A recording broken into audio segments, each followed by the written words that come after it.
লাভ station সিনেমার মাধ্যমে এই তো 2014 সনে অভিষেক হয়েছে নায়িকা মিষ্টি জান্নাতের। তার দ্বিতীয় সিনেমা চিনি বিবি মুক্তি পেয়েছে এবছরই।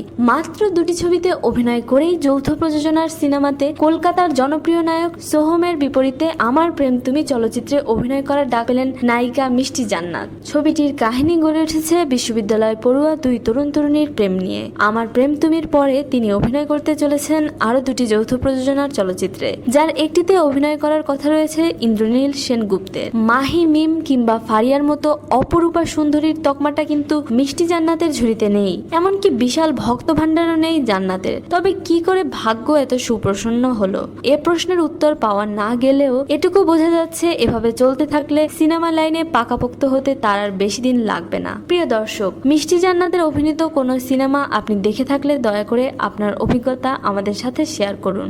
শোবিজের আরো নিত্য নতুন খবর জানতে আমাদের সাবস্ক্রাইব করুন, লাইক দিন এবং কমেন্ট করতে ভুলবেন না।